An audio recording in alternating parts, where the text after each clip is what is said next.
বছর ধরে 5 দশকের বেশি ধরে দেশ স্বাধীন হওয়ার পরে বাংলাদেশ, এটা ডিসেম্বর মাস আমাদের স্বাধীনতার মাস, যে মাসে আমরা বাংলাদেশ আমরা স্বাধীন হয়ে আমরা একটা নিজের দেশ পতাকা সব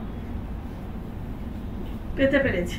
আমরা এটা আমাদের বিজয়ের মাস। এটা তো এই বিজয় মাসে বসেও আমাদের নারীকে নিয়ে আলাদাভাবে কথা বলতেই হচ্ছে, প্রতিদিনই বলতে হচ্ছে, সব সময় বলতে হচ্ছে, সব ক্ষেত্রে সব পরিসরে সব জায়গায় বলতে হচ্ছে। এটা দুঃখজনক। মানে একটা দেশ স্বাধীন করেছি বৈষম্যকে দূর করার জন্য, এখানে এখনো অর্ধেককে আমরা উপেক্ষা করছি, তাদেরকে সামনে নিয়ে আসছি না। এটা থেকে দুঃখজনক ব্যাপার কিছু হতে পারে না। তার সাথে তো আসছেই যে আমাদের প্রান্তিকতাগুলো, এখানে আমাদের আদিবাসীদের কথা বলা আছে। আদিবাসীদের মধ্যে সমতল আদিবাসী আছে, আমাদের পার্বত্য চট্টগ্রামের আদিবাসী আছে, আমাদের বিভিন্ন উপকূলীয় অঞ্চলে যে আদিবাসী যারা আছে তাদের কথাও আছে, আমাদের দলিতদের কথা আছে। দলিতদের কথা তো স্পষ্টভাবে একটা, আমরা দলিতদের মধ্যে যারা গ্রামে গঞ্জে বাস করছে সে দলিতও আছে, আবার শহরে যাদেরকে 300 বছর বা 200 বছর আগে নিয়ে আসা হয়েছিল তাদের এখানে বসবাস করার জন্য, কিছু কাজের জন্য, সেখানেও আমাদের তাদের ব্যাপারেও আছে। যারা আমাদের হাঁটা চলা চিন্তার ক্ষেত্রে সবকিছু দিকে আমাদের দিকে একটু ভিন্ন, যেরকম আমার হাত পা চলার ক্ষেত্র, কথা বলার দৃষ্টি সবকিছু আছে, তো ওই যে প্রতিবন্ধকতা আছে সেই জনগোষ্ঠীও আছে, তাদের নিয়েও কথা বলতে হচ্ছে। আমরা যারা যে মানে আমরা যে ভাবে একজন মনে করি একটা নারী আর একটা পুরুষ, এর উভয় অনেক ধরনের ভিন্নতা আছে। ভিন্নভাবে যে পরিচয় নিচ্ছেন নিজের লিঙ্গর পরিচয়, তাদেরও আছে। বিশেষ করে যৌনকর্মীদের বিষয়ও আছে, সব ধরনের বিষয়গুলো আছে। এদের মধ্যে আমি যদি নারীকে দেখি একটু ভিন্ন সর্বক্ষেত্রে। প্রত্যেকটা গ্রুপ, আমি এর বাইরেও অনেক গ্রুপ আছে, তার মধ্যে আমি যাদেরকে সামনে এনেছি তাদের মধ্যে নারীর বিষয়টাও যদি আলোচনা করি, সবাই শোষণ আর এক এক ধরনের বঞ্চনার শিকার হচ্ছে। তার মধ্যে নারী ওই জায়গায় বঞ্চনার শিকার বেশি, যেটা পল্লব বলেছিল তার মায়ের কথা সামনে রেখে। নারী হিসাবে, আদিবাসী নারী হিসাবে, বিধবা নারী হিসাবে, উচ্ছেদ করা, তাদের জমি থেকে উচ্ছেদ করা নারী হিসেবে, সবগুলো থেকে নারী একটু ভিন্নভাবেই, সেখানে আবার নারীকে আলাদাভাবে। এবং গবেষণাতে খুব স্পষ্ট করে আসছে একটা জায়গা যেখানে বড় ব্যাপার যেটা হচ্ছে যে চাপ, যেটা হচ্ছে যে তাদের উপর যে ধরনের বৈষম্য বা যে ধরনের ভায়োলেন্স করা হচ্ছে, অনেকটা হলো মানসিক। সামাজিক আছে, পারিবারিক আছে, আর মানসিক আছে। তো এই অবস্থা যদি বিরাজ করে আমাদের সমাজে আর আমাদের দেশে, তাহলে তো আমরা নিজেদেরকে বলতে পারি না আমরা এগিয়েছি, একদম না। এবং আমরা এখনো বাংলাদেশে যারা আছি আর আমাদের যারা থাকি, আমরা সবাই আমাদের নিজেদের অস্তিত্বকে আমরা মনে করি এটা আমরা পারছি একটা কারণে, যে কে যে কথা বলতে পারছে, যে একটু আদায় করতে পারছে, তার একটা ভিত যদি থাকে, ভীতি যদি থাকে, একটা ভিত যদি থাকে, তখন সে স্পষ্টভাবে অনেকদেরকে সে বলতে পারে। কিন্তু এই ভিতের একটা বড় জায়গা হচ্ছে, একটা হলো সম্পদ। আমি আমার নিজের জীবনকে নিয়ন্ত্রণ করার মতো অবস্থা আছে কিনা, থাকলে আমি কে কি বলছে কিছু আসা যায় না, আমি আমার অবস্থার জায়গাটা দখল করতে পারি। এইখানে হুদা ভাই যেটা বললেন, আমিও চট করে আমার দেখলাম যে 2024 সনের ইফপ্রি একটা আন্তর্জাতিক প্রতিষ্ঠান, তারা বলেছে 56% বাংলাদেশের জনগণ তারা ভূমিহীন।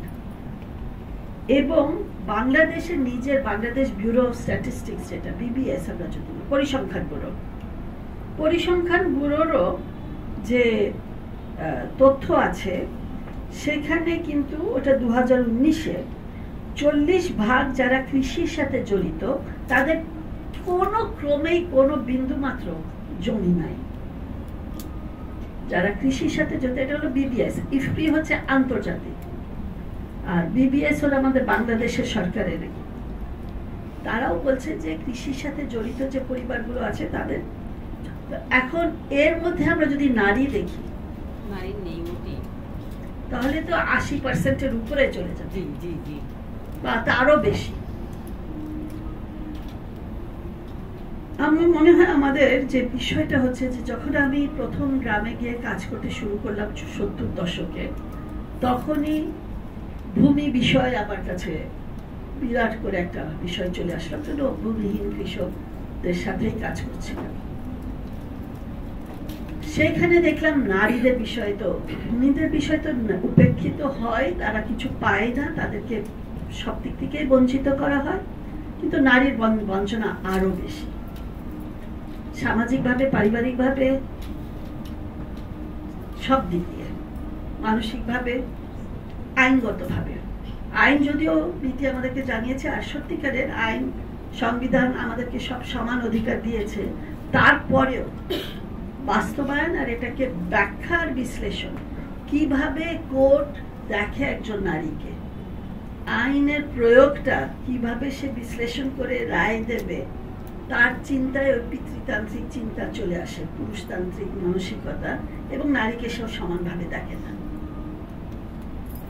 এবং আমরা যদি দেখি, আমি খুব লম্বা করবো না আমার বক্তব্য, মনে হয় আপনার এই বইটা খুবই কাজের, আমরা এটা অবশ্যই, এটা আমি বাদাবন সংঘকে বলবো যে এটা যদি বিক্রি করা হয়, আমি নিজেরা করি থেকে আমরা কিছু নিতে চাচ্ছি।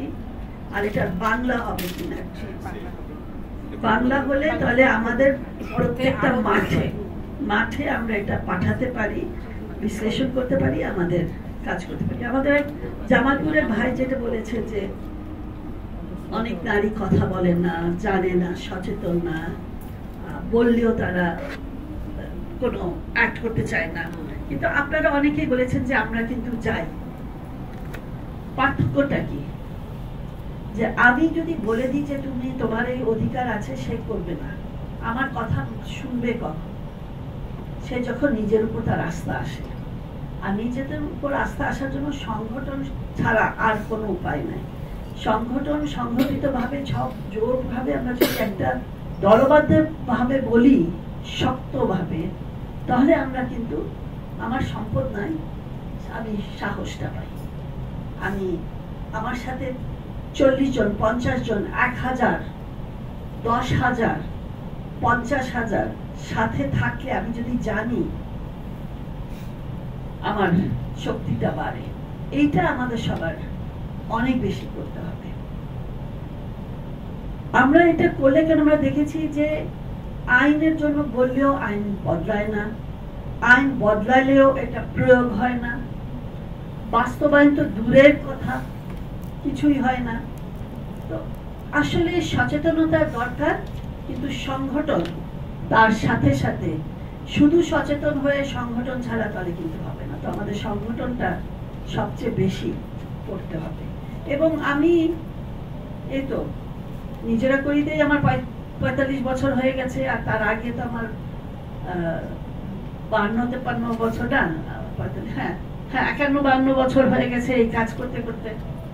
তো আমি দেখেছি যে আসলে হতাশ না কেন, যাদের সাথে কাজ করছি, হ্যাঁ আমার বয়সের চেয়েও বেশি আছে, না আমাদের যে বয়স তার চাইতে বেশি কাজের অভিজ্ঞতা। আচ্ছা, কাজের অভিজ্ঞতা, ঠিক। তো সেখানে যেটা হচ্ছে যে আমি দেখেছি যে যতই পিঠ দেয়ালে থেকে থাকুক না কেন, তারা প্রতিবাদ করতে জানে, আমি সাহস তাদেরকে দিয়ে পাই। তো এত হতাশ হওয়া দরকার নেই। আমাকে আমার কথা যদি না শুনে আমাকে দেখতে হবে যে কেন আমার উপর আস্থাটা নাই, আমি কিভাবে আমার উপর আস্থাটা আনাতে পারবো। তারপরে নিশ্চয়ই তারা তখন অনেক কিছু করবে বা সংগঠন করবে।